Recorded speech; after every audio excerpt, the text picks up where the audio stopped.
আলহামদুলিল্লাহ, আমি বাংলাদেশ থেকে এখানে আসার আগে আব্বার সঙ্গে আমার সর্বশেষ দেখা হয় গত মাসের 11 তারিখে, নভেম্বরের 11 তারিখে।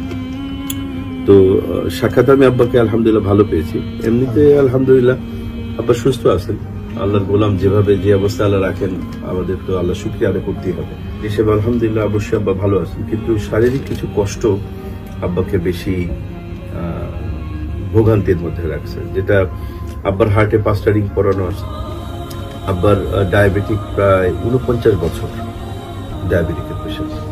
এছাড়া আব্বার আর্থাইটিসের সমস্যা আছে, ফ্রোজেন শোল্ডারের সমস্যা আছে। আব্বা একাকি হাঁটাচলা করতে পারেন না। তো আমরা যখন সাক্ষাতে যাই তখন আমাদেরকে ছোট্ট একটা রুমে বসতে দেওয়া হয়, আব্বাকে ওখানে নিয়ে আসে ওরা। তো নিয়ে আসলে পরে আমরা সামনাসামনি বসে কথা বলি আব্বার সাথে। আসসালামু আলাইকুম।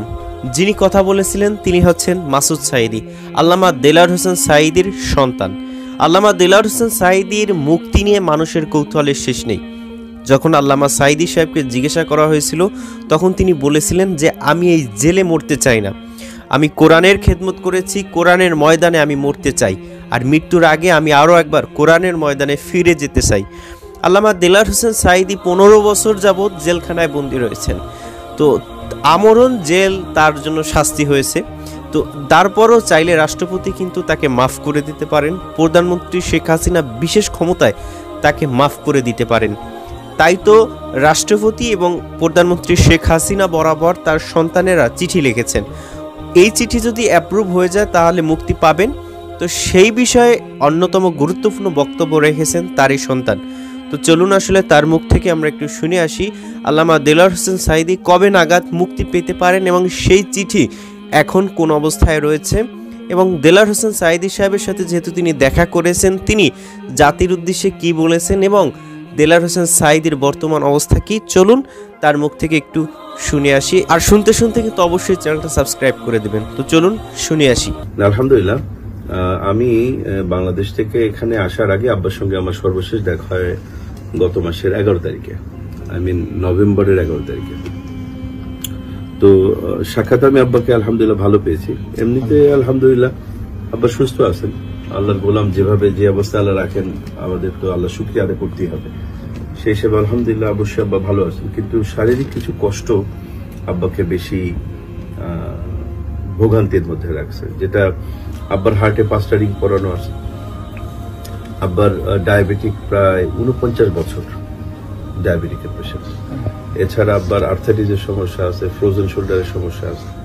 আব্বা একাকি হাঁটাচলা করতে পারেন না। তো আমরা যখন সাক্ষাতে যাই তখন আমাদেরকে ছোট্ট একটা রুমে বসতে দেওয়া হয়, আব্বাকে ওখানে নিয়ে আসে ওরা। তো নিয়ে আসলে পরে আমরা সামনাসামনি বসে কথা বলি আব্বার সাথে।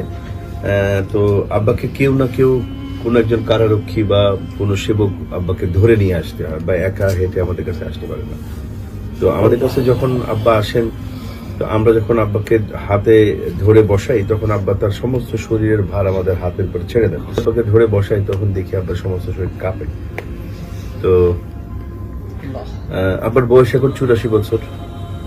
তো সবকিছু মিলে শারীরিক অসুস্থতা, বার্ধক্যজনিত বিষয়, আনুষঙ্গিক আরো বিষয়গুলি নিয়ে আলহামদুলিল্লাহ আল্লাহ যে ভাবে রাখছেন, অবশ্যই আল্লাহ শুকরিয়া আদায় করি। কিন্তু উনি কষ্টের মধ্যে আছেন, যদিও তিনি তার কষ্টের কথা কখনো আমাদেরকে বলেন না। শুধুমাত্র উনি যে কষ্টটা একটু বেশি বলেন আমাদেরকে, মাঝে মাঝেই বলেন, সেটা হলো তার হাঁটু এবং কোমরের ব্যথাটা। এই ব্যথাটা এত তীব্র যে তিনি আসলে উঠতে পারেন না, বসতে পারেন না, দাঁড়িয়ে নামাজ পড়তে হয় পারেন না, চেয়ারে বসে পড়তে হয়, চেয়ারে বসতে হলেও কাউকে গিয়ে বসিয়ে দিতে হয়, নামাজ শেষ হলে কাউকে উঠিয়ে দিতে হয়। এরকম একটা কষ্টের মধ্যে আছেন। আর হলো আব্বাকে তো, যদিও তিনি ডিভিশন পাওয়ার যোগ্য বাংলাদেশের আইন, জেল কোডের বিধান অনুযায়ী, কিন্তু সরকার যারা আছে তারা এতটাই প্রতিহিংসা পরায়ণ যে তাকে ডিভিশন পর্যন্ত দেয়নি। ডিভিশন না দেওয়ার কারণে যেটা হয়েছে যে তিনি কারাগারের ভিতরে কোনো খাট পান নাই, কোনো চেয়ার নাই, কোনো টেবিল নাই, ফ্লোরে চাদর দিয়ে তাকে থাকতে হয়।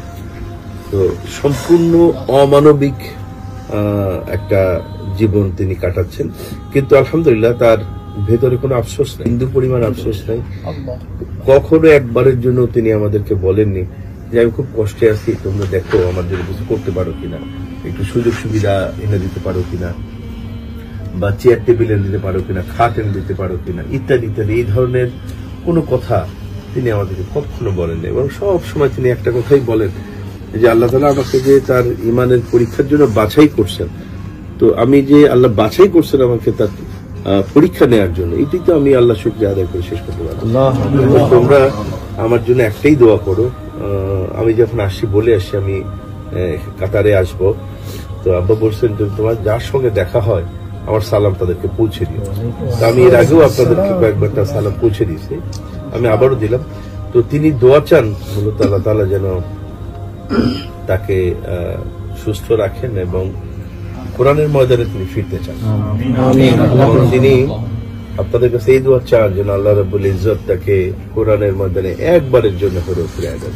এটা তার মনের একটা সরি, এটা আব্বা বলেন তার ভাষায় এভাবে বলে যে আমার জীবনের শেষ ইচ্ছা আমি একটিবারের জন্য আমি কোরআনের ময়দানে আসতে চাই এবং মানুষকে কোরআন শোনাতে চাই। এবং তিনি বলেন যে আমাকে যে সমস্ত নিকৃষ্ট অভিযোগ দিয়ে কারাগারে আটকে রাখা হয়েছে, এই ধরনের অভিযোগের সঙ্গে আমার 1000 কোটি মাইলেও আমার কোনো সম্পর্ক নেই, আমি অপরাধ করিনি।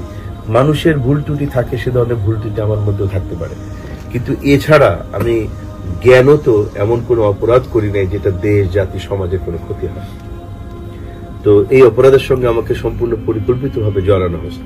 তো আল্লাহর কাছে এটাই তিনি চান যে এই সমস্ত নিকৃষ্ট সব অভিযোগ নিয়ে আল্লাহ যেন তাকে দুনিয়া থেকে না নিয়ে যান।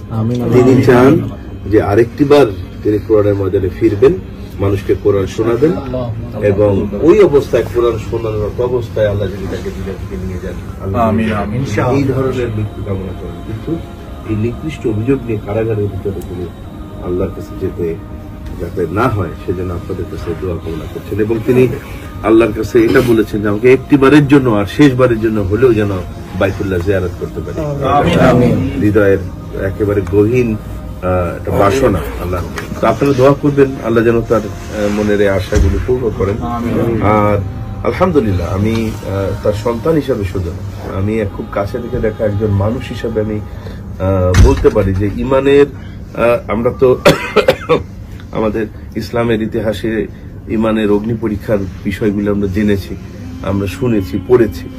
এখন চোখে দেখছি যে আসলে আল্লাহ তাআলা তার ইমানদার বান্দাদের উপরে কি শুধুমাত্র আল্লামা সাঈদী তা তো নয়, ইসলামী আন্দোলনের নেতৃবৃন্দ যারা আছেন তাদের প্রত্যেকের উপর একই রকমের অত্যাচার, নির্যাতন, স্টিমুলার চলছে, জালিম সরকার চালাচ্ছে।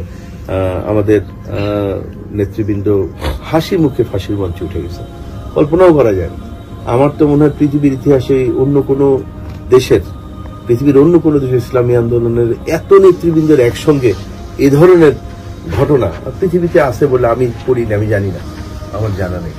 তো আলহামদুলিল্লাহ আমাদের নেতৃবৃন্দ যে ইতিহাস রচনা করলেন পৃথিবীবাসীকে, বিশেষ করে ইসলামী আন্দোলনের সারা বিশ্বের মুসলমানদের কাছে যে নজির স্থাপন করলেন, এটা নিশ্চয়ই সারা বিশ্ব মুসলমান ইসলামী আন্দোলনের জন্য একটা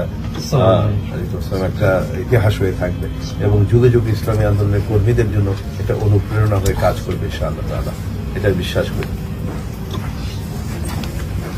জি, আমরা সকলেই চাই আল্লামা দেলোয়ার হোসেন সাঈদী আবার কোরআনের ময়দানে ফিরে আসুক, আর তার যে শেষ ইচ্ছা যে তিনি আরও একবার মৃত্যুর আগে কোরআনের ময়দানে ফিরে আসতে চায়, সেই ইচ্ছাটাও পূরণ করা হোক।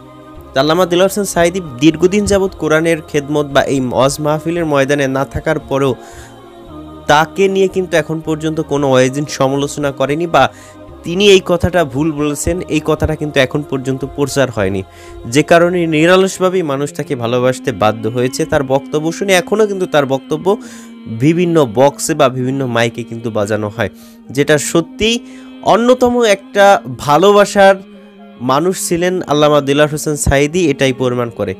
ভালো থাকবেন সবাই, আপনার মতামত আপনি কমেন্ট সেকশনে দিয়ে যাবেন। আসসালামু আলাইকুম ওয়া রাহমাতুল্লাহ।